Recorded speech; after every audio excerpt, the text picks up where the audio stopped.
Welcome to the Outer Realm with Michelle DeRoche and Amelia Pisano.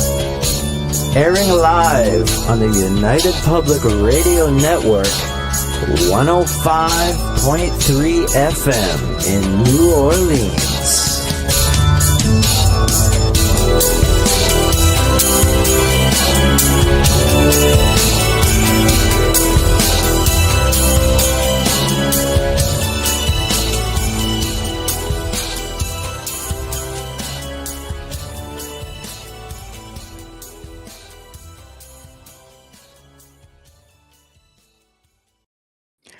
Good evening, everyone. Welcome to the Thursday night segment of The Outer Realm. We are broadcasting live on the United Public Radio Network, UFO Paranormal Radio Network, 105.3 FM from the Gulf Coast, 107.7 FM from New Orleans. We are fully sponsored by the amazing people over at Folgers Coffee who have been a part of our journey for the last several years. So thank you, Folgers. We couldn't do it without you, nor would we want to. Also, big thank you to Justin Snicker, a.k.a. Dr. Snick, the Sonic Surgeon, for the contribution of his music, his voice, his time, for the intro you just heard. He's an award-winning composer of Halloween, horror, and sci-fi dark wave electronic music, which can be found on all of your favorite music streaming platforms. Also, big thanks to Steve McGinnis, the artist behind our logos here at the show. Check him out on Facebook and Instagram. Also specializes in the horror or Halloween genre, but does incredible commission pieces of any type. So tonight is an evening of high strangeness. Tobias Wayland returns, and we are going to be talking about connections. Everything is connected. How many times have we, covered that on the show? Many, many times. So he will be delving into some strange tales of the impossible. Incredible book that he has. We're going to show it, and filled with information that comes from the Singular Fortean Society's case files. And of course, there's a whole lot of other topics that we'll cover in there.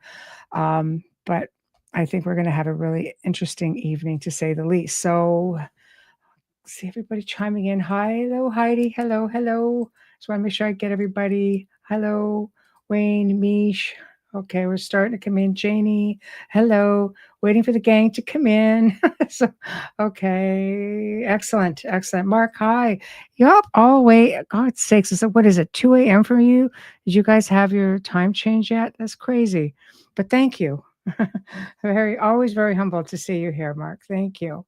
So without further ado, we welcome our special guest, Tobias Wayland. Hello. Hello. Thank you so much for having me again. Oh, are you kidding? Had a great time the last time. It was just Mothman. Everybody loves Mothman. And you just seem to have all the interesting information, the go-to guy. So everybody. Well, thank you. Thank you. Oh, you're welcome, Carol Ann Iadarola, because you've been on Ethereal Encounters. Says, no. You need to talk to Tobias for this. I'm like, all right. So, of course, after perusing your website, you just have a lot of goodies on there. So you write a lot of articles. Like you've always got something, in the mix. Yeah, I have written traditionally quite a few articles. I'll tell you, it's slowed down recently because I've been too busy writing books. So I'm always writing something. Yeah. But it's one of those trade-offs where I've got these book deals now, and I'm working on those, and so I have less time for articles, but I'm still active on social media, and the website does get updated. So I try to involve myself with as much weirdness as I have time for. Never too much weirdness. Never too much. So this is the gem that we're talking about this evening. I mean, partially because we've got. There's so much that you can talk about and get pulled in so many different directions. But strange tales of the impossible. So, guys, the write-up and the link to purchase, of course, is in the show description, so you can find it there. So where do we want to start with this? I mean, you cover everything: UFOs, cryptids, paranormal. Well, that was the impetus behind writing this particular book, was it sort of being my first real foray as in author into really fully into this world of high strangeness. I mean, this was the second book that I wrote, and it followed up the Lake Michigan Mothman, and certainly there is high strangeness in the Lake Michigan Mothman, because many of those witnesses had other paranormal experiences, whether it be a UFO sighting or something similar. Mhm. But it still, like, that book was still very tightly focused on that specific investigation. And so in my follow-up to that work, I wanted to talk about all of the other cases that I was also getting, because it's never just been winged humanoids.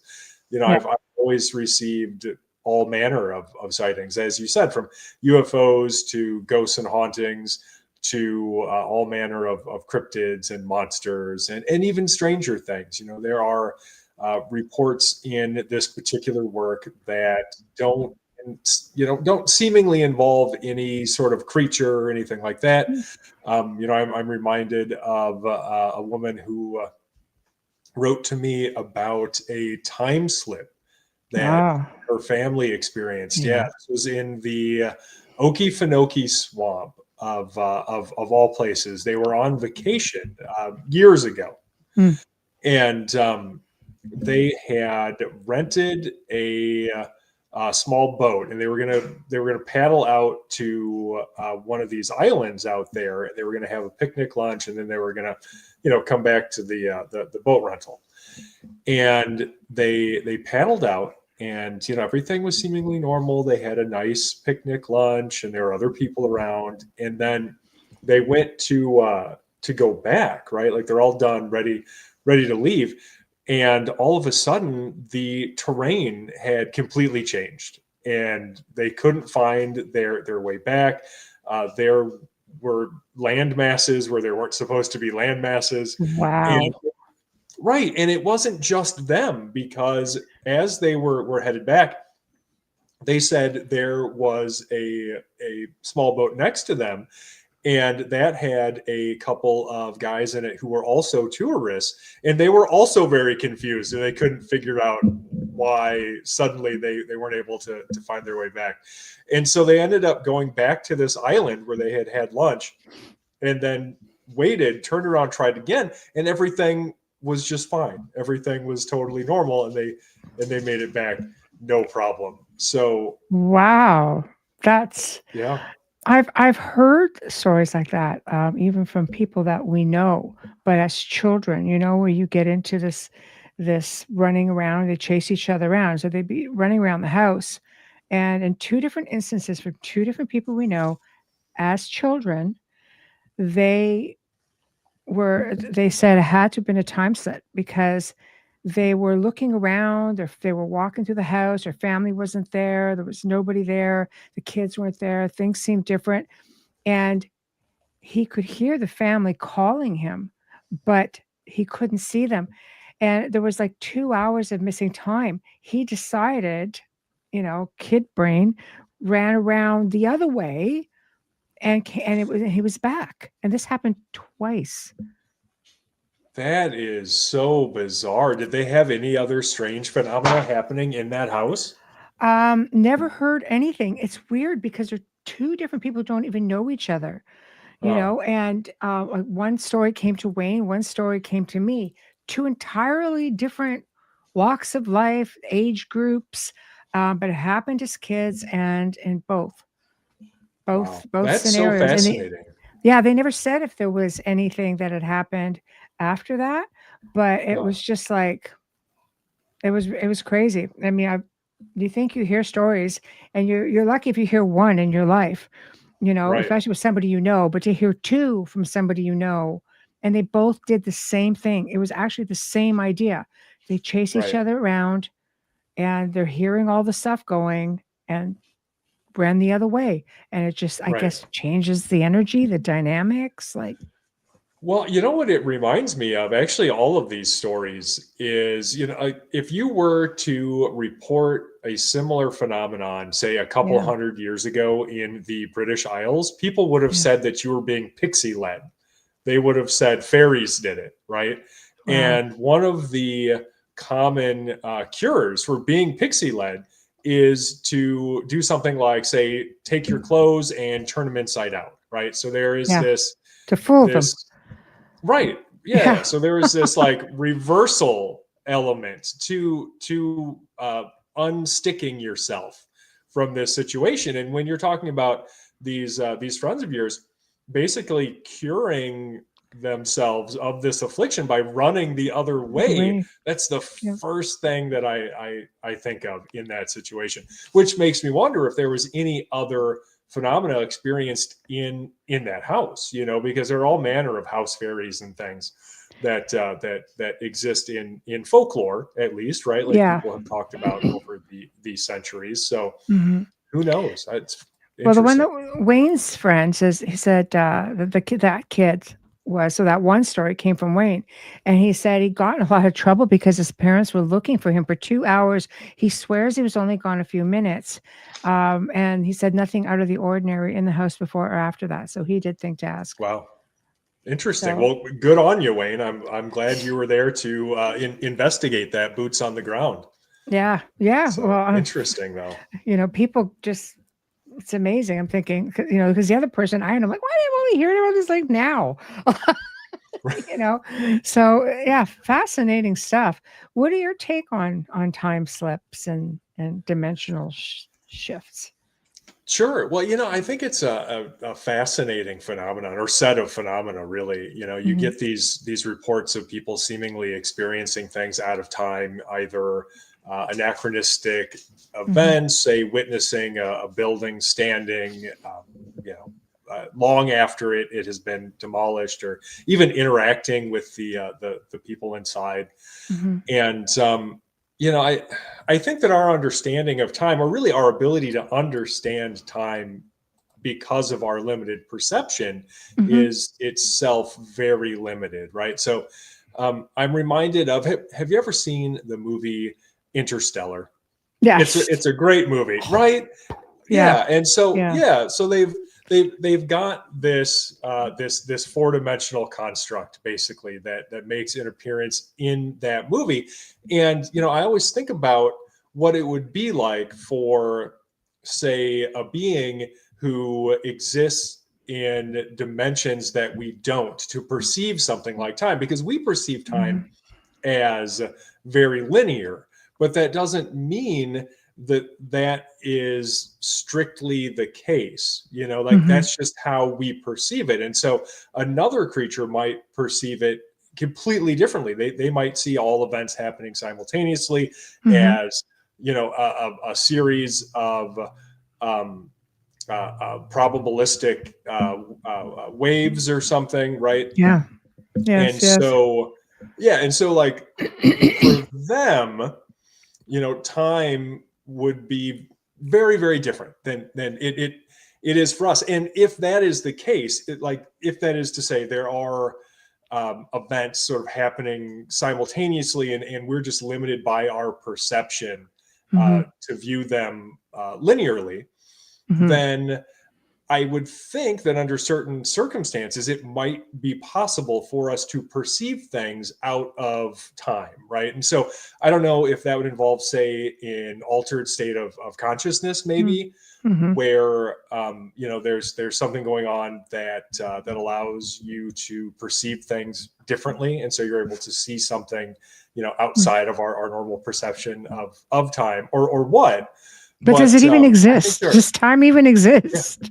Right? Right. Yeah. It could just be a construct. Yeah. It's our way to try to explain things like cellular deterioration and Mandela the orbiting of stellar bodies and things, right? It's just a way for us to measure what we perceive of as the universe around us. But you're right. It doesn't, like most things, it has only as much meaning as we have decided to invest in it, really. So, yes, there's so many stories of time slips that I've read through research for for shows and such. And you hear it, they'll walk into a store and it's something I felt like it was back 100 years, come back out, things are normal. Then there was this one story that I read about a woman who woke up. So she's in her own apartment. I'd love to know your take on this. Woke up in her own apartment, wearing different pajamas. Things seemed a little bit different. She thought, okay, got up, went to work. The address she went to was the same address, same company, different building. Like it was just different. And all of a sudden, her fiance of 7 years didn't exist. Like he was nowhere. She looked days for him. His daughter, who, was like her stepdaughter, non-existent. So she researched. She hired a private investigator. She went and had like tests done. Like, am I okay? Is something, wrong with me psychologically? It got to a point she exhausted everything, and there was a reward out.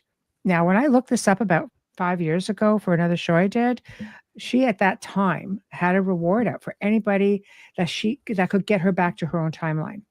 Somehow she figured out that some sort of shift happened. Sure. Well, I mean, that is fascinating and tragic, of course. If this represents a real phenomenon that actually happened to this poor woman, the idea that there are parallel universes, right? Like that's nothing new. And Right. I Yeah. am a writer. My degree is in English. And so Yes. like I am not a scientist. I Right. try to rely on scientists and other Yeah. experts for information. But Yeah. my understanding is that within the realm of physics, like the idea of parallel universes, while not wholly accepted, is very much theorized. It's just that I don't know that we found a way to necessarily prove it yet, Yeah. but it seems to be gaining popularity. And Mhm. so I would think under those circumstances, if there are parallel universes, these other timelines. So if you Mhm. if you think about what I was saying before, where you've got this fourth dimensional being, and the way they view time is as all of these myriad events happening simultaneously in the form of probabilistic waves, right? And then you collapse this wavelength and the actual event happens, right? Mhm. So under those circumstances, every single one of those, right? Like every single one of those possibilities would be its own timeline. And thus, if you were to shift somehow from one Mm. to another, maybe you would just have very minor changes. I don't know, like your Mhm. dog would have a different name or something. Or maybe people that you love would never have existed, or you never would have met them, or something equally horrifying. So Mhm. who knows? But I think that Yeah. something like that is possible. I don't, whether or not it happened is anybody's guess, Yeah. but boy, Yes. I can't even imagine how terrifying that would be. Yeah, I can't imagine either. It's just bizarre because you're in your own space. You know, we I have equipment that I purchased that I like to test, and I had ordered a specific piece that I had designed for me. And you could hear it. Voices come through it. It's not a ghost box, nothing like that. But somehow, maybe all the planets were lined up a certain way, voices started coming through. Now, this thing will work with shortwave radios, it'll work with scanners, all kinds of things. And it's at first I thought I'm listening to a really bad 50s B movie. Like something's just really weird with this thing. And the first time I ever tested it, I didn't know really a whole lot about it, what it was supposed to do, but I know that I used it in reverse. So anything that came through, to speak would be in reverse. So therefore they had to come into forward speech, if you know what I'm saying. It made it more credible when it comes through that way. So anyways, it's just the way the piece works. Anyhow, Hmm. an old it sounded like an old plane with propellers, and there were what sounded like three men. And at first, again, like I'm one of these like crossing something somewhere, except for the fact that they could see us and described us perfectly. So as they started speaking, it sounded military, Air Force. And I said, I'll bite. What's your rank and position? Major, blah, blah, blah, blah, so and so, ma'am. And just like it was a full, I'm like, what's your position? We got 2 coordinates out of 3 in the coordinates, which seemed to be somewhere over the Pacific when we looked it up. And they're like, I'm like, what do you see? Nothing. It's completely dark. We're lost. I'm like, okay. I was so taken off guard. All these sessions get recorded, and there were other people there, so I wasn't the only one there to hear this. And all of a sudden, they're talking amongst each other, and they're saying, it's a man. We see a man and a woman sitting at a table. They have electricity. Described it perfectly. The door's open. I'm like, oh, do not go through that door. I just had visions of a military plane or an Air Force a plane coming through knocking the tower off the house. I'm just like, I really didn't know what to expect. And then they started pleading. They're like, please, please help us. We're lost. We're lost. And then it died. And we were like, wow. We just looked at each other. We were just like, what just happened here? We just tried, and when I looked up, the environment and everything that night, it turns out that the planets, 5 planets, were lined up a certain way. So because we tried exactly the same time, the same date, the following year. We've never been able to get anything back. And we have tried, I have talked to friends of mine in the military and in the Air Force. This is, do you know anything about this? And like so many went down. So many planes went down. Right. It's hard to, I said, they sounded American because it sounded like a real 50s type of, 40s, 50s type of accents. And, you just watch those old movies, like sure. It's just they have that, yeah, and that's exactly what people spoke with like a very noticeable cadence and everything different than we do today. So sure. Yeah, it says it's dark, ma'am. We lost. We don't know where we are. We need help. That was something else I was saying. That is different languages. Yes, that's right. Cassidy. But like it says, like Wayne's father was in the British Navy, actually. So many went missing during that time. Yeah. So we just have like it's a crazy world out there, but it right. Does. It just makes me wonder what exactly you were experiencing there. Was that a communication across time?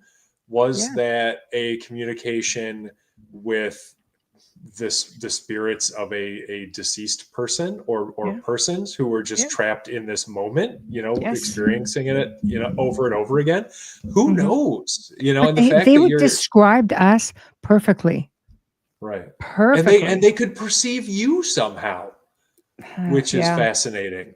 I've never had an experience like that before. I've never had one like that since. Yeah. No, I've never even heard of something like that. That is fascinating. I've been doing this a long time. And it's just, yeah. This left us sort of like, wow. We put that information out to people to try to find it. Like, like I said, talk to friends of mine and military who, also Air Force. And it's just like, you can't even peg that. And they give us like 2 out of 3 coordinates. It could have been like anybody. The whole Pacific was in Atlantic. I mean, of course. Yeah. So I was just like, oh, but you always have that. You should have said, okay, come on through. What would have happened? I don't know. Yeah. Right. But anyway, I thought I would share that being on the topic. So there's definitely some people caught in limbo somewhere. So on to more fun stuff. Right. Well, it reminds me because that's such I think an excellent example of a high strangeness case, right? Because you can't say with any certainty what the source of the phenomenon was, right? Like you can't say, oh, this was for sure a ghost. Like this was the persistence of personality postmortem. You can't say for sure that this was a time slip. You can't even say for sure that like this wasn't some weird trickster entity just messing with you. You know, like there are so many possibilities. Remote viewer. Who knows, right? I Like know. It was just, interesting. It's one yeah. of those aha moments that I could keep back and go, that was pretty interesting. That was pretty cool. Oh, for sure. Well, and that's, like I said, that's sort of the heart of high strangeness, are these cases that are so weird, Mhm. just so defiant of our expectations of how things are supposed to work, even the paranormal, that Yes. it's difficult to classify them. So Yes. that is, yeah, that's great. Yes. Yeah, Wayne says, my personal feeling is that the plane and crew vanished into possibly another dimension. Somehow during that night, their voices came through like my friend, but only gone a few minutes. So, like, yeah, again, kind of going through the waves. I mean, you look at the whole planet, everything is just all waves and energy lines. And, when you factor in ley lines and vortices and everything else, I mean, it's all energy. Everything's energy. Put it out into the consciousness. Can we pick that up? Sure. The Yeah. I collective mean, consciousness, right. Well, I think that's really interesting. And I think that consciousness plays such a big role in Yeah. these experiences. I just through my own research and interviewing witnesses and things, it seems apparent to me that altered states of consciousness might play a role in this, and that Yeah. people hear that phrase and they think it's got to be some weird thing, but it's not. I mean, we all Mhm. cycle through them all day, every day. Yes. Everything from meditation to waking up to falling asleep to Mhm. daydreaming. Like these are all altered states of consciousness. Mhm. And so, like, the idea that there is a certain confluence of events involving our consciousness that needs to take place, or at a minimum makes it much more likely for us to be able to experience the paranormal, doesn't seem that strange to me. And so in the case of these pilots or whoever Mm. you're talking to, Mhm. is it possible that, yeah, maybe they were stuck in some Yeah. weird dimension or something, and you were only able to communicate with them at that specific time Mhm. because those specific planets were in alignment on top of your consciousness being in the state that it needed to be in for you to be Mhm. able to connect with them, and they Yeah. had the right window to be able to communicate at that Mhm. specific time. And who knows if it'll ever happen again. All the ducks were in a row. That's all I can Right. say. And it's never happened since. But it just goes to show you, we live in this amazing world with this just touching on tiny little bits of areas that are, I always say high strangers. Thank you, John Keel. I always say high strangers because it seems to encompass everything Sure. that's just, out of the norm. So, Right. Well, and it's so many of yeah. the phenomena that people report too. Like, I can't tell you how many people have come to me because they've experienced something when they were just waking up, or experienced something in bed. I've even had witnesses who have reported something to me that they saw, that under other circumstances would be a nighttime visitation because it was happening to someone who was in bed, but the person witnessing it was not, which is this Wow. weird confirmation, yeah, of like the connection between the paranormal and nighttime visitations. Like, I can give you a good example of that. Did I Yes, ever tell you please. about my specific experiences growing up and with like shadow people and waking up with a shadow person next to my bed? Have I told you that before? I think you touched on that, and Okay. that because we were like mostly Mothman, but I may have asked you about your, Okay. Let me, you experiences. know what? For anybody who hasn't heard that Do it before, again. I'll go over it again. Yeah, it doesn't Yeah. take that Do long, it and it's again. directly relevant to the case that I Yes. want to talk about after that. So, the reason that I'm interested in all of this stuff, so just for a little bit of background for everybody listening, is because throughout my life, starting at a very young age, I have experienced a series of seemingly paranormal events. And among those events has been the appearance or intrusion of shadow people into my life. And so there was one night in my early 20s, I was living at home with my parents at that time. And I woke up very suddenly. I'd gone to bed normally, but I suddenly found myself awake, and there was no obvious stimulus like that I could recognize as being why I was so suddenly awake. And so I noticed a couple of things right away. Like I'm on top of my covers, which is weird, and I'm not paralyzed or anything. And so I look around and I notice that my perspective is a little off, and it takes me a second for it to click. But I recognize that the reason for that seems to be that I am floating a few feet above my bed. And so, as I mentioned before, I could move, but I decided it probably wasn't a great idea to move at that moment, because again, I'm floating above my bed. I don't know what's going on. And so I'm looking around, and as I look around, I notice to my left there is this figure standing next to me, and it appears to be the all black silhouette of a person standing there.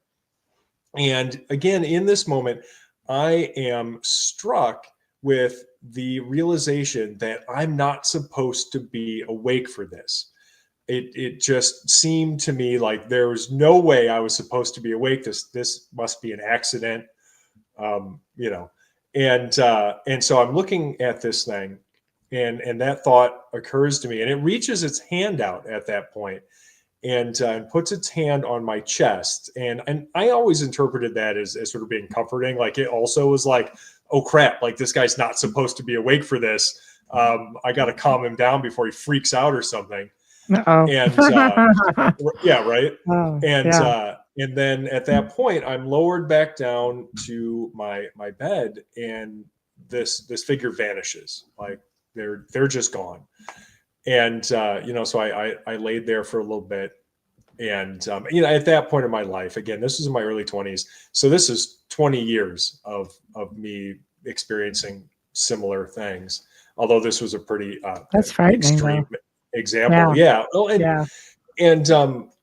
and so I didn't freak out. I didn't get up and start waking everybody in the house up or anything, because I knew that was pointless. And at that point, I also realized that if I was going to be hurt, I'd be hurt by now. Like if they wanted to hurt me, I would be hurt. So I was fine. And so I just laid there for a while, thought about it, and then eventually went back to bed. But what's really interesting about this are two different things, right? The first one came several years later. I was at a family wedding in Dayton, Ohio. And after the wedding, my brother and I had decided that we were going to go out for some drinks. And so we went to this bar nearby the hotel. And at this point in my life, again, I'm early 20s. Nobody associates me with the paranormal. Like my family does not associate me with the paranormal. I'm not writing books yet. I wasn't even like investigating stuff yet. I didn't do that until my late 20s. And so, there was no reason for anybody in my family to associate me with paranormal phenomena or investigation or anything like that. And so, it was just my brother and I. There were other people in this bar, but we were the only two from the wedding party who decided we were going to go out. And so we're sitting there and we're just chatting, right? And at one point I was just like, hey, I got to ask you, has anything weird ever happened to you at mom and dad's house? And he kind of looks at me and he's just like, what do you mean? Like weird how? And I'm just like, just anything weird. I don't know. And he's like, well, there was one time where I woke up and there was this black figure standing next to my bed. And I just looked at it. Right. And like, he was just like, and I just looked at it and I assumed that I must be seeing things. And I just rolled over or whatever. And I immediately got chills, of course. I was just like, and I to this day, I haven't told him about what happened to me. And I don't think he reads my books or anything. I hope he's not listening to this and mad that I'm telling everybody that he told me he saw this thing. But yeah, I mean, like I didn't know what to say. I was just like, wow, that is truly bizarre. And then I did not tell him what happened to me. Wow. So what do you think the shadow person is? This is so many different theories. Yeah. There's this element of like observation to it. So I'll tell you, and I've got one other related experience, one other experience that was brought to me by a total stranger, actually, that relates to these events. And I think, why don't I go over that, and then maybe we can kind of speculate about what we think is behind it, because this experience was also so very validating to my own in a way that was very similar to, my sibling coming forward about what had happened to him. So I was contacted by this woman, Olga, out of Rogers, Minnesota, back in, several years ago. I want to say 2020. And the reason that she had contacted me is she wanted to tell me about a series of weird events that were happening in her home. And so I got her on the phone, and she started by relating to me this experience that had happened 8 years earlier. So she said 8 years ago at that time, so like 2012-ish, she was on the phone downstairs talking with one of her friends, and her grandson, whose name is Toby, by the way. This is a fascinating synchronicity. Kid has the same name as me. And so her grandson, Toby, that she has custody of, was sleeping upstairs. He was maybe 4 years old at that time. And so he's asleep upstairs. She's on the phone downstairs, and she looks over to see this shadow figure, like this shadow person, sort of gliding up the stairs towards his room. So she had never seen anything like that before. And so naturally, very concerned, she quickly ends her phone call and runs up there to check on him, but she doesn't see anything. Like, he's fine. He's fast asleep. There's no shadow person lurking around. So, she tells her son about it. He kind of laughs it off. He's like, oh, whatever, Mom, you're seeing things. Until he sees a shadow person like lurking around the house too. Other family members would also go on to see anomalous balls of light. Her son would even later, and her son even later would experience what seemed like a phantom or invisible person or something sitting down on his bed. And then it gets really weird years later, and this is why she actually called me, was because things had kind of started up again. And by that, she meant what had happened was one of Toby's cousins was sleeping over. And while he was sleeping over, like, they were asleep in the same room. I guess they had a couple of beds in there, so, when his cousin came over, they would both sleep in the same bedroom. And his cousin is kind of a restless sleeper. And so he woke up during this sleepover and said that he saw this completely black figure standing in the doorway to this bedroom. And it seemed to be, from his perspective, looking at Toby, staring at him, like watching him sleep. And then this kid goes on to say that when the thing seemed to notice that he was awake, it just disappeared. Like, that's when it vanished.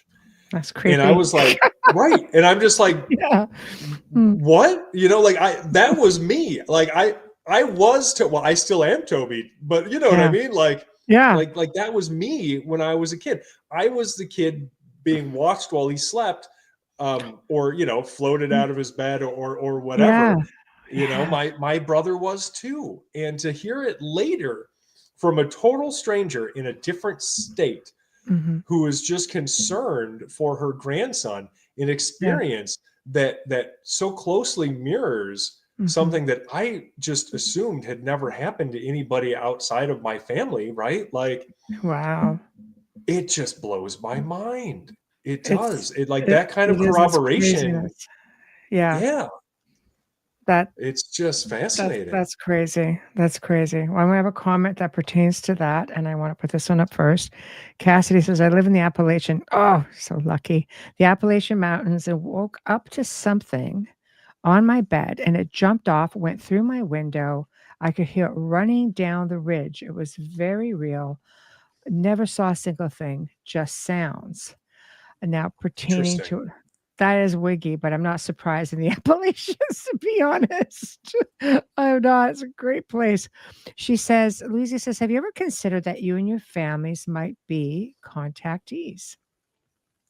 Yeah, certainly. I mean, that's one of those things that you have to consider in that situation. Because there is Yeah. that element of Yeah. observation. It very much felt like I was being watched. It felt like my brother was being watched. It felt like this kid in Minnesota was being watched.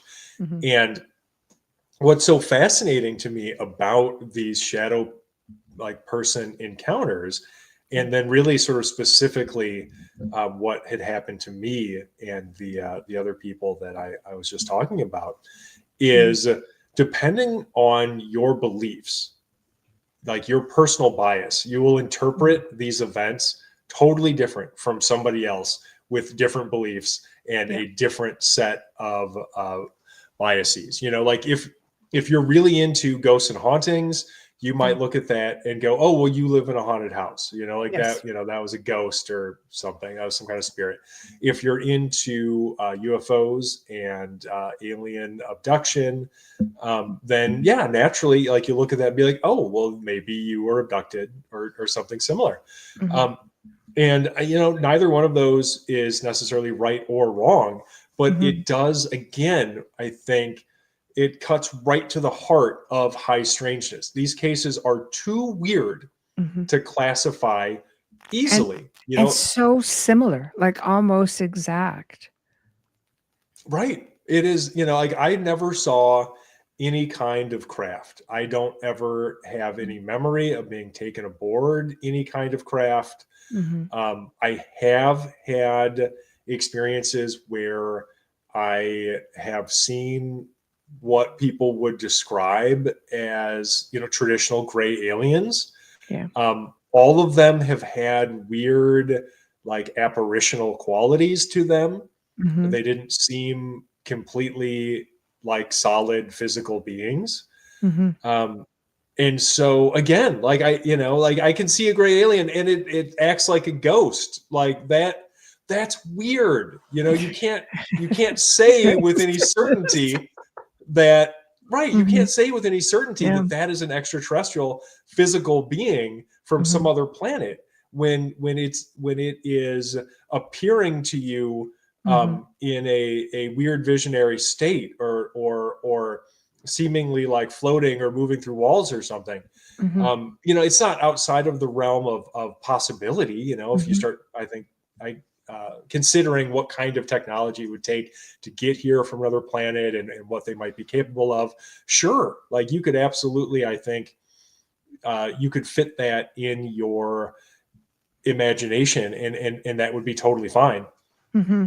But at the same time, I don't think we could speak with like any certainty, Hmm. because there's just so much crossover between these phenomena, and so many people want to categorize them very carefully and put them each in their own little box. But Yeah. there's just so much overlap. Now, Dolly says it may have been a second dimensional being watching you. That, I mean, that's something that I've considered too. The extra dimensional possibility, right? That these are being, and I talk about this a lot, Hmm. really, like ad nauseum, really, Yeah. about the idea that potentially some of what we're dealing with are beings that exist in and are capable of perceiving dimensions that we are not, which is why they seem to be able to just appear and disappear at will. Mhm. And the potential, I think, for our own consciousness to exist in dimensions that are not perceptible to our physical form, for instance. So if you think of like human consciousness as something that might exist non-locally in space and time, and maybe in dimensions that your physical eyes are incapable of perceiving, then I think it starts to make more sense that altered states of consciousness might lead to more paranormal experiences, right? So like in a way, you're sort of perceiving things without the restriction of your physical form at that point, right? Like if you're capable of experiencing something sort of directly through consciousness, and human consciousness exists in this state of extra dimensionality, right?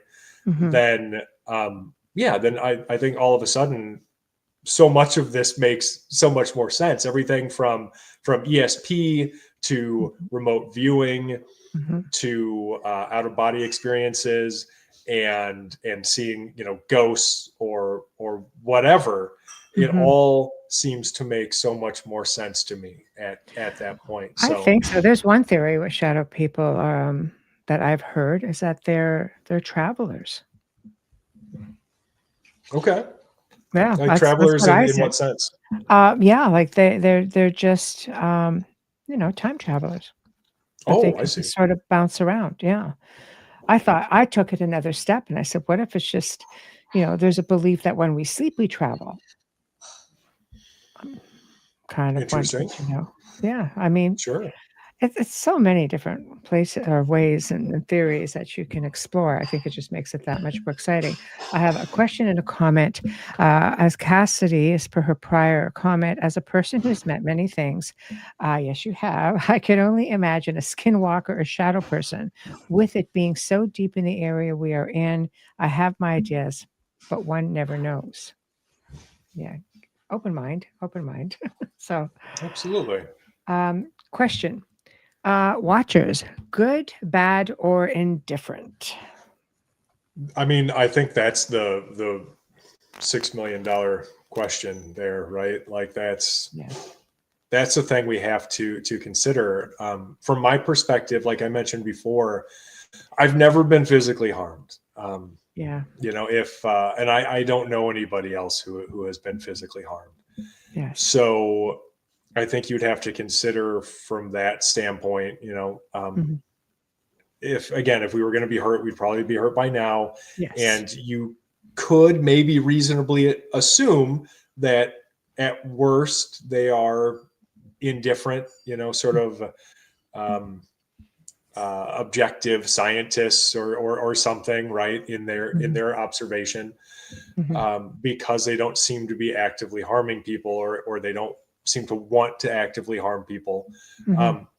I don't see a lot of good in it. Like it doesn't seem like something that has really helped me out a lot in Yeah. my life, honestly, But it is a good tale to tell. Yeah. It is. So Yes. yeah, like I don't see a lot of positive outcomes necessarily. Mhm. I don't see a lot of bad outcomes. So I think indifferent. I think that they do things for their own reasons that we may or may not ever understand. We may not even be capable of understanding. True. And that's just it. Like that's the whole story. Like they do what they're gonna do, and they can seemingly do it to us at will. And boy, are we lucky it doesn't seem to be for any nefarious reason, I guess, considering. Yeah. Different people have had different experiences. I often tend to wonder if it has to do with the person.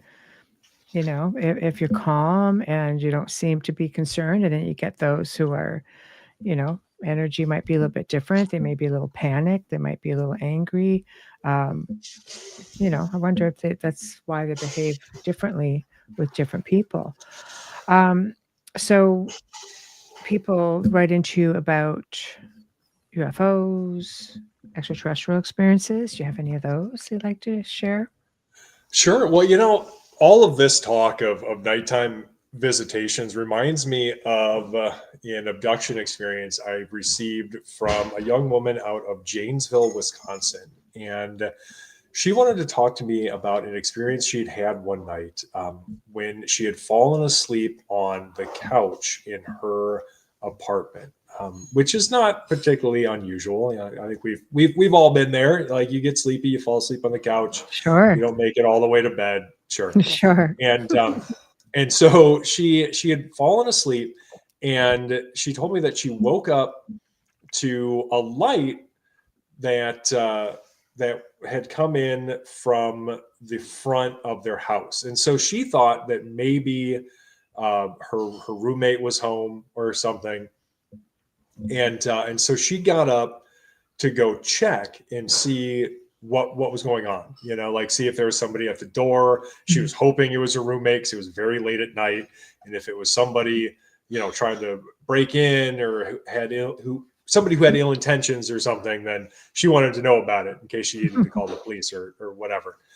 And so she gets up, and the front door of where they lived had this, it was like sectioned off. So it had this kind of like half wall that was in an L shape.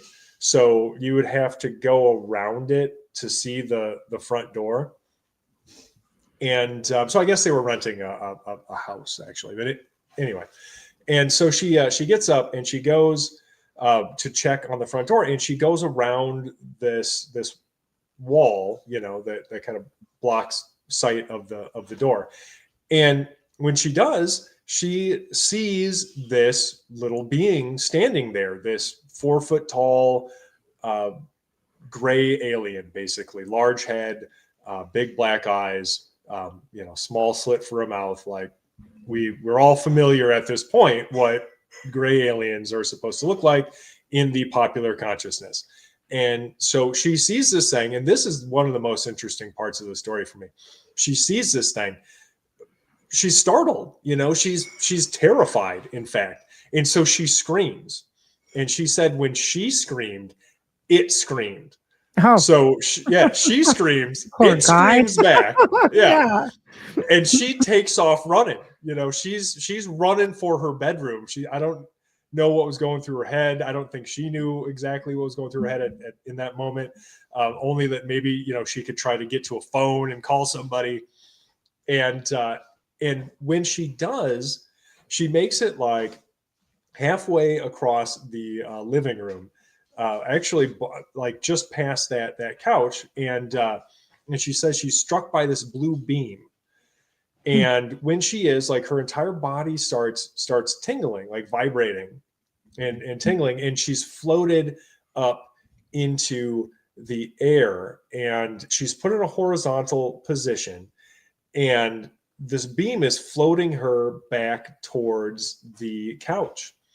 And she told me that while this was happening, this singular thought kept going through her head over and over again.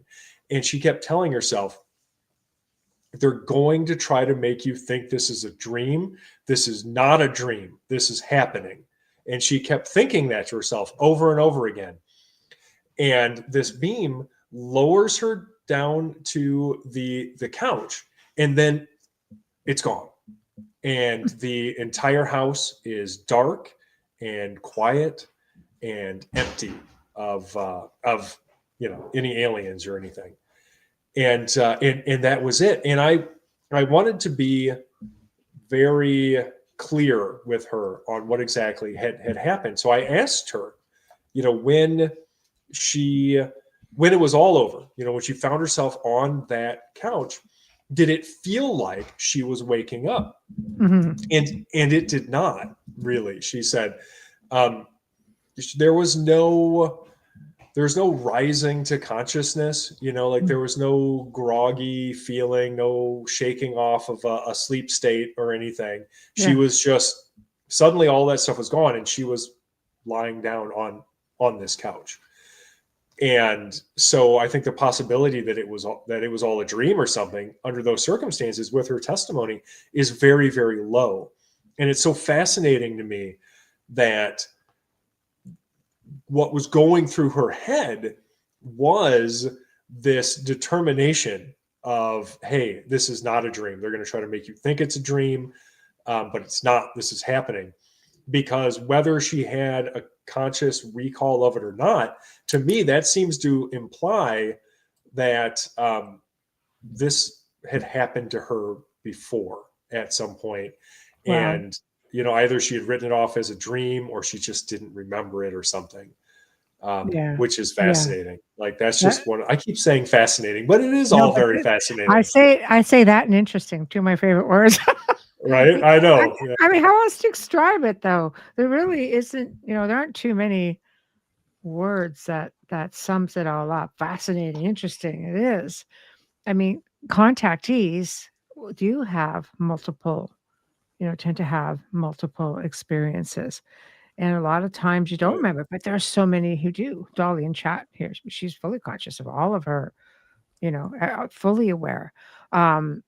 But it's one of those things, like, it's good that she could at least remember that, this woman, because I mean, a lot of people have to go in through regression therapy. And then I think to myself, if I don't remember it, maybe it's because I'm not supposed to. Maybe there's just something. Maybe that was my feeling. Yeah. Yeah. Right? Like when I woke up, I was like, I'm not supposed to be awake for this. And well, that's not even the first time that's happened to me. Actually, that's not the only time that has happened to me. I mean, several years ago, my wife and I were in bed, and she was asleep. She always sleeps through everything. And I remember waking up because there was this bright light shining in my eyes, like directly into my eyes. It reminded me of, if you've ever been to the optometrist and they do that thing where they like shine the light directly in your eye and they see how close they can get it like to your eyeball and you have to hold completely still. It was like that, basically. Like, I woke up to that kind of light shining in both eyes. And as I did, I was like, again, I had that old familiar feeling. I am not supposed to be awake for this. Like, what is happening? This is so unusual. And this time, rather than it disappearing, as soon as I thought that, I just faded out of consciousness. Like, I literally, even though I was incredibly disturbed by what was happening, I couldn't, if I wanted to, keep myself awake. I just fell into unconsciousness. Yeah. So who knows what was going on? And she never saw anything. No, my wife, no. Like, she's had paranormal experiences, but like the really weird stuff like that, she's always asleep. It's like, I'm good. It's not for her. They're not coming for her. They're coming for me. So. You're not wrong. There's so many people that I've talked to through the many years where things are happening to them in bed and their spouses are out cold. It's like they're put in this almost comatose state. And all of this stuff is happening to the one person. And like, why didn't you do something? Like, I was dead to the world, like, for real. Like, I really, they report being in this really deep sound sleep. Oh, for sure. Like, I don't blame her at all. I don't think there's anything she could do, like, awake or not, right? Or she's just laying there going, I know what's going on, and I'm just not going there. Right. She just rolls over. She's pretending to be asleep the whole time. Yeah. Yeah. Yeah. I get it. Could be a thing. No, I mean, it's true though. Like, that is this sort of common recurring theme among people with these nighttime visitation experiences, whatever they are, of, you're thinking you're not supposed to be awake for this. The just the surrealness of it often, and the idea that there is some strange connection, like, to consciousness. I'll give you an example of a sort of strange visitation I had from, like, a seemingly a seeming gray alien, right? Mhm. So this would have been years ago before I even met my wife, and I was house sitting for my parents, and I was just watching television. I was staying at their house so I could watch their dog, and at the time I rented, so it was a nice vacation to stay at their house. Mhm. And I was just watching TV. It was the middle of the afternoon, just a totally normal afternoon. Wow. The dog's asleep on the floor, Mm. and I remember all of a sudden, and this was so weird. All of a sudden, I just had this overpowering like lethargy, right? Like I just couldn't keep my eyes open. There was nothing I could do. Like I went from 100% like dialed in, watching TV, wide awake, middle of the afternoon, to literally could not keep my eyes open, and Mm. just slumped over onto the couch, like literally like fell over onto it from like where I was sitting. And as soon as I did, like my eyes close, I fall over, and as soon as I am lying down there, I see in my mind's eye, right, this pinpoint of light, and it starts zooming towards me. And as it got closer, well, it seemed like it was zooming towards me, right? Like again, this Mhm. is all happening on the level of consciousness, right? Like there's no real space here, and at least not how like we would conceive of Mm. it. And so as this light seems to be getting closer and closer and closer, it takes shape, and it looks like the head of this gray alien, right? Like this large ovoid Wow. head, large black eyes, and this slit for a mouth. And it gets right in my face, right? Like it's taking up my whole field of vision, and it's just right here, like right in front of my face.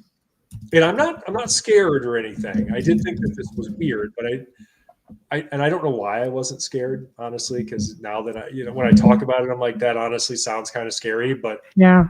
I wasn't. And Yeah. it gets right up to me, and it doesn't open its mouth or anything, but it says to me, it says, "We are you." And then as soon as it says that, like it's delivering this message, it's like, hey, I got this super important message to tell you, and the message is, "We are you."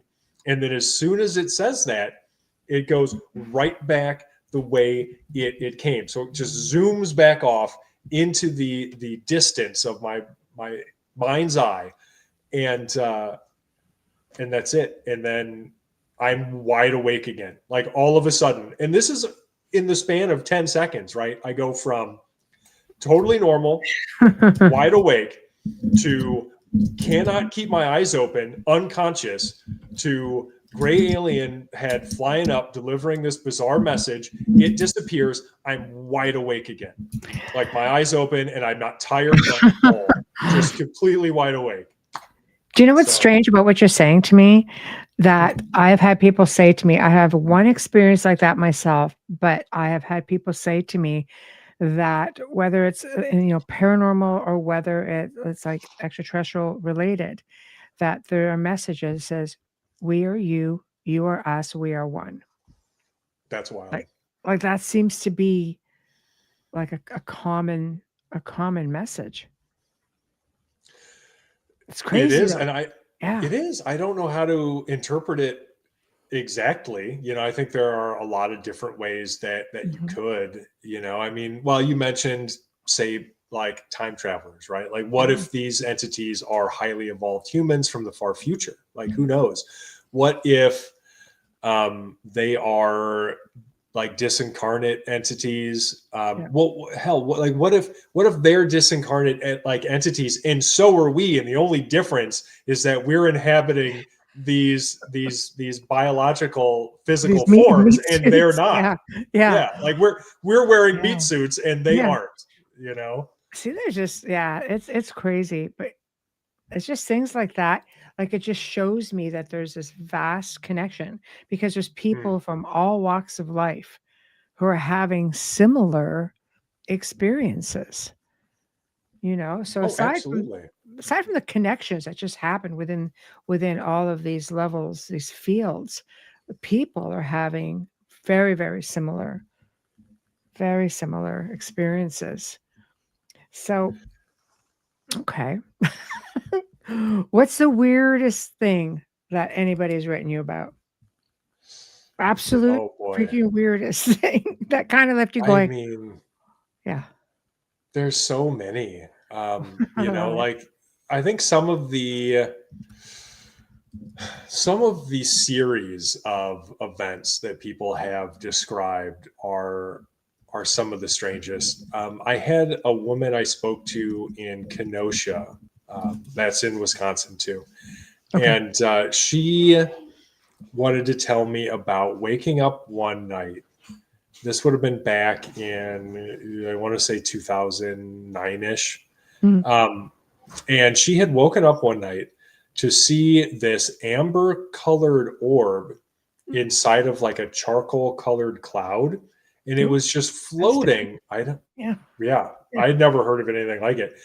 Just floating in the corner of her room. And in case anybody thinks this was some short encounter where she just kind of woke up for a second, saw this thing, rolled over, and went back to sleep. Mm. Oh no. So Mm. she wakes up, she sees this thing. Again, it's like this charcoal cloud, and inside of it is this glowing amber orb. And so she wakes up, she sees this thing. She's not afraid. Again, this is a situation where she doesn't know why she's not afraid. She probably should have been, but she Mhm. wasn't. She didn't feel any fear. So she sees this thing, and it's otherwise dark in her bedroom. It's the middle of the night, and she sees this thing, and the first thing that occurs to her, she's like, "Oh, I must be asleep," like whatever. And so she like rolls over, thinking that like this was just a dream that had somehow bled into real life or something. And she realizes then that she's not asleep because she can't get back to sleep. She's like Mhm. wide awake at this point. Yeah. And so she's like, oh man. And she looks over again and it's still there. And she's just like, okay. She doesn't know what to do. But again, like she's not scared at all. So she watches this thing and she's just like, okay, I must be hallucinating. I don't know. I'm just going to try to go back to sleep. And she rolls over again, and so she keeps checking to see if this thing is there, and it still is. And this goes on for like 20 minutes of her like trying to go back to sleep, not being able to get to sleep, looking over. Yup, the orange orb is still in the corner of my bedroom. So strange. It's just hanging there. Right. And then like eventually, yeah, she says like after some time she must have fallen back asleep because which who knows if this is what really happened or not, but she thinks she must have fallen back asleep because she doesn't have any conscious memory after that time, and then she's suddenly awake and it's morning. So did she fall back asleep? Did something else happen to her during that time that she just doesn't have any conscious memory of? Who's to say? Yes. Yeah. That is very strange. It was strange. And that's not the only weird thing that has happened to this woman or her family, actually, because she kind of grew up in a haunted house. But the haunting wasn't really centered around her necessarily. What would happen, she said, one of her brothers used to get in trouble all the time because he would be found sleeping in their basement. And now it was a finished basement, I think. But like his parents would just yell at him and get so mad because he needed to sleep all night in his bed. Why was he going down into the basement to sleep? And every single time he would say, look, it's not me. Don't yell at me. Tell it to the man who picks me up out of bed and carries me down here. Okay, see right there. Horrifying. That's incredible. Yeah. Right. Wow. And right. And so like she had kind of, I think, blown it off a bit, right? Because back then this stuff hadn't really started happening to her. Sure. But when she had moved out, she had started having weird experiences. Like she told me about once she had returned to her apartment and she was getting ready for bed, and so she was taking her socks off and she threw one of her socks at the hamper, and it acted like it hit some invisible object and hung in midair for a second and then dropped straight down to the floor. Like if the invisible man was standing there or something, it would have hit, like that's who it hit, and then it just fell straight down. Right. Which again is terrifying. That is. And so that kind of stuff started to happen to her. And she also noticed there was a certain point where one of her parents required a caregiver. And so she would stay at their house sometimes too. And I guess the caregivers had, there was more than one, they'd had their own experiences. But this lady also said that while she would stay in the guest room there, she would experience, well, like an invisible person sitting on the bed next to her, which is something that Olga's son in Minnesota had also reported during, their series of weird visitations. She said that something would like pull her hair, or sometimes kind of calmly stroke it and stuff, which also sounds creepy. I don't think I would like that at all. I mean, touchy feely stuff. Yeah. Yeah. No, thanks. No, it's yeah. Yeah. Like I do not consent. No. So like, yeah, that kind of stuff would happen. And of course, at that point, she has to ask herself, well, those things that my brother used to say, like about the man who would come and take him and carry him into our basement, and that's why he was he was always found down there sleeping. Should I have taken that more seriously? Because after you experience that amount of weird stuff, all of a sudden the stories other people used to tell that you maybe thought were just a little bit too weird, they sound a lot less weird at that point. Yeah, like what was the obsession with moving him? I don't know. I don't know. I mean, was it even a human being? Is this another case where you've got another family being targeted by something that isn't even human necessarily? And so he's interpreting it as a man picking him up and taking him downstairs. That could be that the thing, whatever it is appearing in the form of a man. That could be a child interpreting something roughly humanoid as being a man, because of their limited experience there. And this is everybody, everybody struggles to put into words these experiences because they are so alien, like they're so far outside of our normal experience that people don't even have the words often to describe what has happened to them. And so you get it, or like you get them trying to relate them to like pop culture references or just anything, any normal thing they can cling to try to describe this impossible event that has happened to them, And so could this just be that, where this kid, who knows what actually took him out of bed, but he described it as the man who came at night and took him out of bed into the basement for some reason. Cameras come into mind. That would happen one time. I would have cameras all over the dang house. Let me tell you. Well, this would have been insane. Yeah. Oh yeah. I mean, this was decades ago though, I guess. So right. So there wouldn't have been. Maybe before. Yeah, before like that would have been commonplace. You couldn't just have like, wireless cameras that you bought for $50 all over your house. It would have been much more expensive. Yeah. So she even had another experience. Sorry, and I don't know if this is related, but when she was married, her husband at the time, like she's since divorced, but her husband at the time, back in I think probably 2002, he had this electric typewriter. And she said that one day it started typing on its own, just this same sequence of letters, like over and over and over again, which was very strange and should not have been happening. So there was really a series of events happening like to this woman and her family.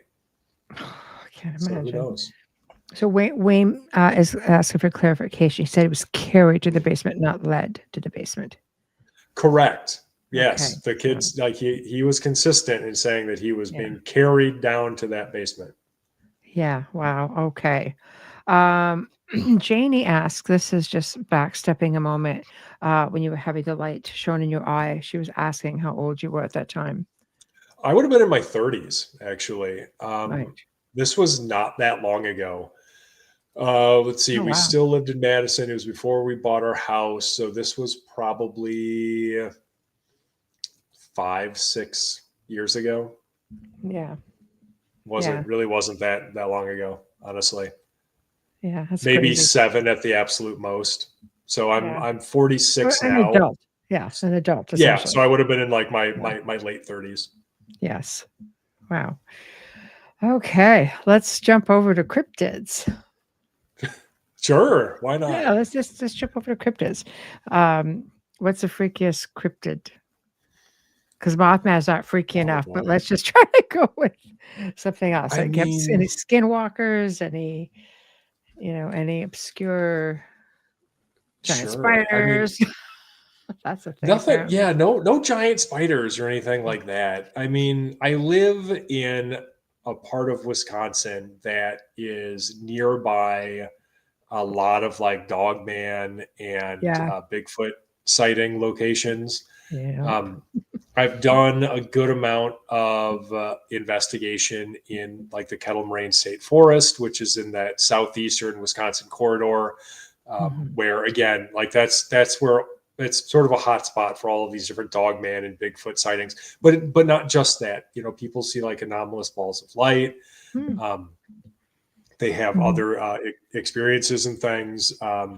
Well, you know, there was a weird case. This didn't come into me; it came into my friend Nathan Couch, and this person had described seeing this small, almost like satyr-like being cross the road in front of. What's interesting about that is the area this took place. It was nearby Holy Hill. Hmm. And so Holy Hill is it's named that because there's actually this beautiful Catholic monastery, and they give tours of it and everything. And it's on top of this hill. And if you ever get a chance and you find yourself by Holy Hill in southeastern Wisconsin for whatever reason, and you get a chance to tour this monastery, you absolutely should because it's just gorgeous architecture. Anyway, um, but this is an area that has a goat man legend attached to it, interestingly enough. And so the reason that it was reported to Nathan specifically is because he has written a book on Goatman sightings, Hmm. um, and I don't know if they saw Goatman, but I do think it's very interesting that this person reported this sort of satyr like being, and so it the way that she had described it was it was small, you know, like it was short, and then it looked more or less, I think, human-like from the waist up, but then the waist down, it Hmm. had like furry kind of goat legs, like a satyr. Yeah. You know, if you're Yeah. familiar with mythology. Yeah. So Yeah. that's weird, but that's the kind of stuff you get out of this area because Holy Hill is right. It's right in there with the like the Kettle Moraine State Forest. You know, like it's Mhm. on the Ice Age Trail, and so you've just got this strange corridor of high strangeness Yeah. Yeah. in southern Wisconsin that I can get to in like 45 minutes, and so we've done a good amount of investigating out there. I have seen, and my wife has seen, and our friends have seen, who have when we've all got out together, these weird anomalous lights. We have absolutely seen them. I had a friend of mine, Jay Bachochin, who is he's a Bigfoot researcher. He'd be a great guest for the show if you ever want to have a Happy Bigfoot to have researcher him. on. Yeah. Feel free to connect. Yeah, definitely. Thank you. And yeah, totally. And so we were out with him, and he actually caught one of these lights on his body cam. So Mhm. what had happened was we were towards the end of that night's investigation. We're walking along the trail, and I was out in front with my friend Adam, and Jay and my wife Emily were kind of a little farther back because what we would do is we would stagger ourselves along this trail, and so you'd have a couple people go for a while, and then a couple people stayed back, and then they would wait, and then they would follow, and that way you're sort of spread out a little bit more, and you can just observe more of the surroundings. And they were kind of catching up to us, and all of a sudden I saw appear in the trees, and it looked like it was in the trees, because this is a heavily forested area, obviously. And so it looked like it was in the trees, like it just appeared out of nowhere, and then it drops down to the ground and then vanishes. And I see this thing like full on. My friend Adam, he's not looking at like where he should be. Like he's looking off to the left, so he doesn't see anything, poor guy. But I see this thing, and I like shout a string of obscenities that cannot be repeated on air, but it boils down to like, did you guys see that? Yes. And Jay and Emily were both looking straight ahead. Yeah. They totally saw it. And Jay had his body cam on. And this was actually the event that inspired me to finally buy my own. And then I just wear it every time I go out. Right. And he had his body cam on, and since he was walking that way, he was facing that way, it totally caught it, And so when you go back and look at this footage, you see this light, and it sure enough, like it's fast, but you can definitely see it, and it just drops down.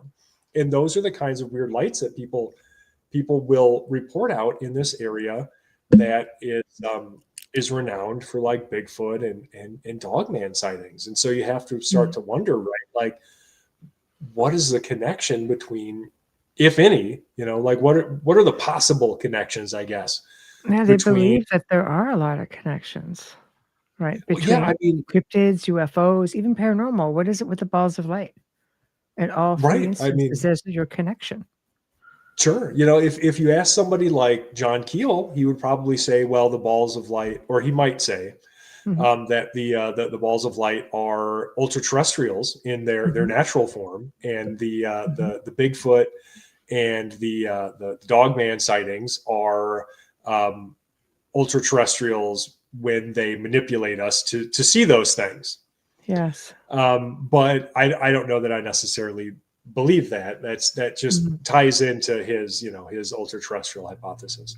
Yes. But it could be other things. So if you think about maybe the possibility of Bigfoot or Dogman being like an extra dimensional visitor, it could be that these lights are a sort of like epiphenomenon that occurs alongside, or perhaps as a result of this dimensional travel, or the travel into our reality, right? So I would consider that. It just could be a lot of things. It's just weird that they are so often reported in these relatively tight geographic areas with each other. Yes, that's what makes it really fascinating. Oh, sure. That they're happening together. While you were seeing them, was there anything else happening, like infrasound? Like, have you ever been hit by infrasound? No. Not to my knowledge. Like my understanding of people who have said that they've experienced infrasound is that it sort of elicits this like immediate fear response, right? And I have never experienced anything like that when we've been out, like not ever. I've seen weird things. I saw what looked like had to be a 7 or 8 foot tall bipedal shadow, because it was dark, move across the trail in front of me, probably 100 feet, maybe. Now maybe 50. I don't remember. I have it written down somewhere, because you have to carefully chronicle these things, Yes. But it was relatively far away, but not so far away that I wouldn't be able to see it, obviously. So I have seen weird things out there, that I don't know if it was a Bigfoot, but it was definitely Bigfoot shaped. Yes. As it moved, I mean, you mentioned shadow people. I mean, people have mentioned shadow people around some cryptids, Bigfoot primarily. Mhm. So it's just, it's wiggy, when you think Right. about all of these. What are we seeing? Are we just seeing things caught between dimensions? I mean, maybe. Perhaps not fully, I think something else. Well, that's a possibility, right? Like, Yeah. are some of these shadowy Mm, sightings simply of something that isn't, it either hasn't coalesced completely mm, into this reality, or are we just seeing a hazy image of something from another reality that we don't have full sight of? Like seeing somebody through a dirty window, mm. something like that. uh, who can say? I mean, another possibility I think to consider is that these beings, they may have similarities, like they may have similar qualities, but that doesn't mean that they're the same thing, right? So, for instance, I mean, bears and wolves both live in the forest, and they're both mammals, but they're not the same animal, right? Right. And so you could have potentially many different entities or types of entity that share these qualities, right? Maybe this existence in multiple dimensions that we are not privy to. Like maybe there are any number of disincarnate entities that share these qualities, but they're not the same thing. They're just the same in Mm. that they share some of these qualities, like we Yeah. do with other primates and Yeah. similar, right? Or really just any other animal, honestly. Hmm. Hmm. So I mean, under those circumstances, like, you could expect to see something like a Bigfoot behaving similar to a shadow person or something. And it Hmm. doesn't mean that Bigfoot and shadow people are the same thing specifically. It just means that they exist in some of the same spaces and share similar qualities, just like Hmm. we do with the animals with whom we share space. Yes. That makes perfect sense to me. Uh, Comment and a question. Question. I hate to ask. Please understand. Is there a way to force a UFO sighting? No, Hmm. I've never Interesting heard of anyone question. forcing it. Yeah.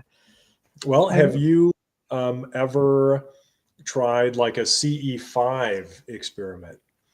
So, CE5 is a method of attempting UFO contact pioneered by Dr. Stephen Greer. And essentially, what it involves is using meditation to sort of focus your consciousness, or I should say, focus isn't the right word. Using meditation to align your consciousness with the UFO phenomenon. And so, what you're trying to do is reach this state of consciousness that is conducive to contacting UFOs. Mhm. And you get there by using these specific tones and meditative techniques to just get yourself in the right headspace. And people have had some success with it. I've tried it myself a couple of times, and if nothing else, it's very relaxing, and you get some good sky watching in. But I'll Mm. tell you, I did it out in the Kettle Moraine State Forest with Jay and Emily, and I will be darned if we didn't have one of the most interesting UFO sightings of certainly my life, pretty much right afterwards. So Well, that's cool. we had gone, yeah, I mean, we had gone through all of the meditation and everything, played all of these tones and whatnot to sort of try to align our consciousness with this experience, this intentional experience. And then afterwards, we're just kind of sitting around. We brought our camping chairs, and so Jay had his IR camera that he had set up on a tripod, and he had it facing this particular section of sky, and so like I'm sitting over there with Emily, and Jay calls me over. He says, Tobias, why don't you come over here? I want you to see something, and I could tell that it must have been something interesting, and so he's like, I want you to look at this piece of sky and tell me what you see. And I look, and I don't see anything. And he's like, okay, well, now look through the camera. And I look through the camera, and there's this light.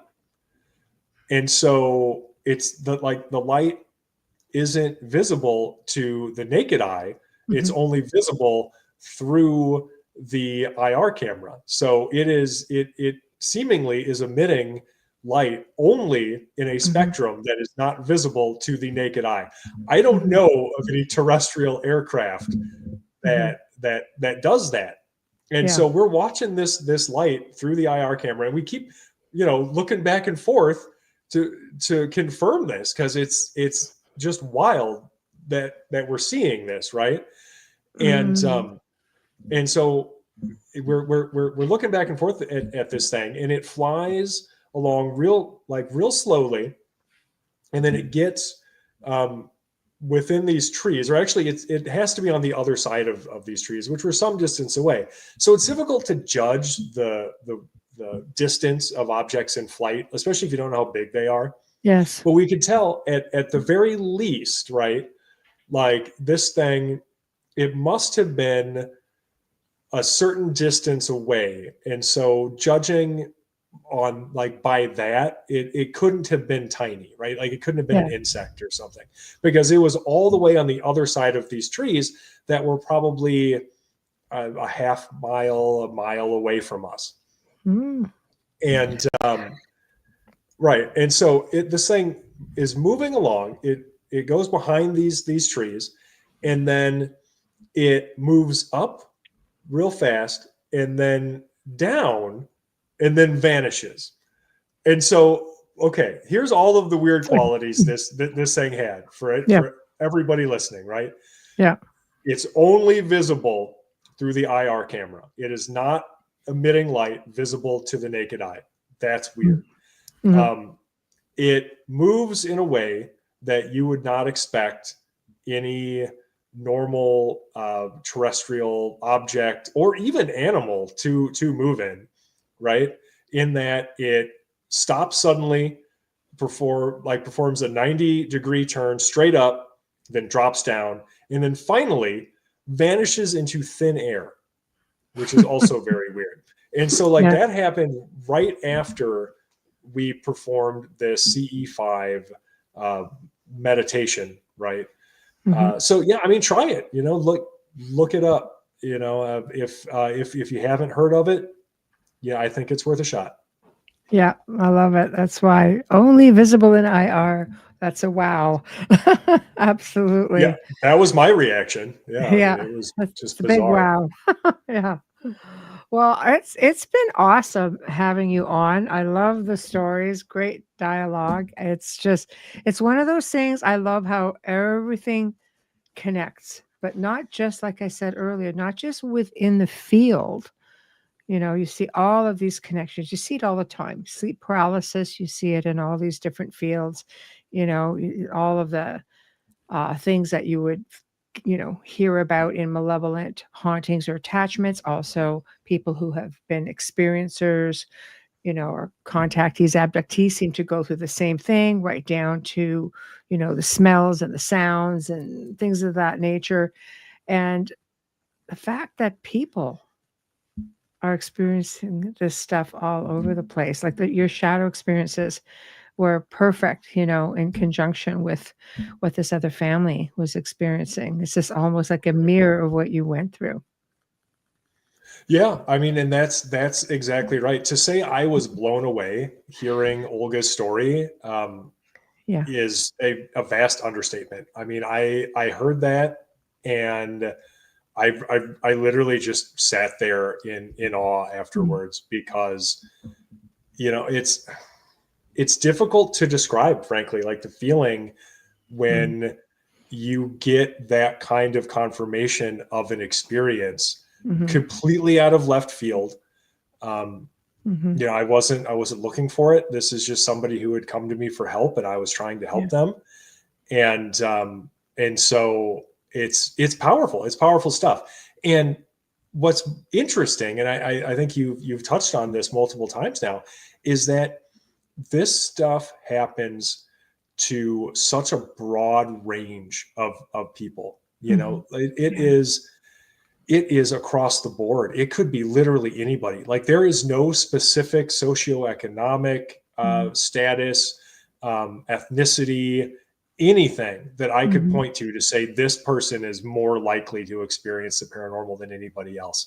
It could be literally anybody. They could work at your job, go to your church, whatever. It could be anybody you know or pass on the street, anytime, anywhere. Like, they could have had this kind of experience, you know, and that is also very powerful. You know, it is. As It far as speaks I'm volumes. Yeah, Right. people from all walks of life. I always find it interesting is how the people who don't want it, things always happen to them. It's just so easy to shrug it off. You know, I've seen it so many times. I'm like, come on, I did not see this. It could have been this or this. No, it's not. But I don't know. I love it. I love it. How you know, some people are just either so logical or it's just like, no, I'm just not doing it. I had a woman say that to me once. I'm just not doing it. No, not going there. All right. Sure. That's just what do you do. Whatever gets you through the day. I mean, I totally get it. I really do. Yeah. I didn't ask for any of this other than that one CE5, I guess, UFO sighting, because doing CE5 is kind of asking for it. But at that point, you know, like, I was so far along in this journey that, I was going out there looking for it because it had been looking for me my whole life. So, of course, you know, you got to do something. Well, I think they've been around you more than you think. Just, you know, as we go along. Oh, yeah, there was the experience with the gray. Right. Wow. Okay. Yeah, it doesn't sound like that much to me until I start saying it out loud. And then I'm like, oh, God. Yeah, no, You this really is have had a lot.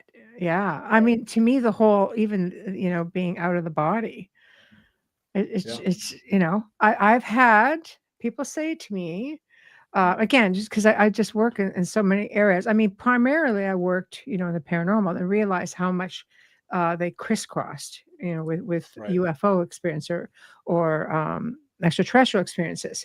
And I've had people say to me, no, I was up on the ceiling and something was trying to take me out a window. I'm like they felt themselves going out of the physical. Right. And I'm going out of a physical window. It goes, yes. So they're physically moving out. It's not even just like the essence. It's just like they're up and they're hitting the ceiling. Wow. I'm like, okay, so there's levitation happening. Just like, honestly. Seems to be. Yeah, the things that I've heard over the years, I just sit back. It's just like, God, it's wondrous. Really. It's really. It is. You know. So what do you have coming up? You're writing another book. Do you have some events? What are you doing? I'm working on another book. So the same publisher, Llewellyn, who published the Mothman book that I wrote with the inimitable Richard Estep, is also I love Richard. He's a great guy, and yes, he is. So I signed on with them to write another book. This one solo, and so I'm working on that, and it's about high strangeness. So you can look for, you know, more of this kind of stuff. Very nice. In that book. And then I've got a couple of appearances next year, but I've only got one more this year because, honestly, I try to get it all done before the holidays. You know, I like to spend the holidays with my family and I don't want to stress out about traveling and stuff. Yes. So I've got a book signing at the Sideshow Gallery down in Chicago coming up this Sunday. So that's Sunday the 9th. You can see me there from 2 to 3 p.m. And then I am done until 2026, other than, you know, investigating and writing and stuff. That's my last appearance of this year is is a And then book you're on signing coming hiatus up. till 2026, essentially. That's right. Until spring, basically. Yeah. No, I love that. I hope you will keep the show in mind when you have the Of new book course. ready to go. Oh, would love to have you back. This is wonderful. I love doing this show. So of course. Oh, thank you. Thank you. Well, love having you. And I just love the contact. I really get into the articles that I've seen. And we'll put the book up again. Here we go. Take your website down so people could see it. There we are. There we are. So again, they can go to your website as well and peruse. And you have the Mothman book also with Richard. So guys, there's all kinds of stuff there. Thank you again, Tobias. My God, it was just such an incredible. Look, I just put the wrong one down. I apologize. That's very incredible. Here's a book. Yeah, right. Anyway, it's always incredible having you on, and I thank you Thank you so so much. much. And I hope you have a good Thanksgiving coming up, wonderful You Christmas, and too. we'll see you in the new year. Absolutely. Thank you. I really appreciate that. Thank you. So, to everybody who's been watching the show tonight, thank you very much. Seeing some new faces in there. Appreciate having you all here. You have been listening to The Outer Realm here on the United Public Radio Network, UFO Paranormal Radio Network, 105.3 FM, 107.7 FM.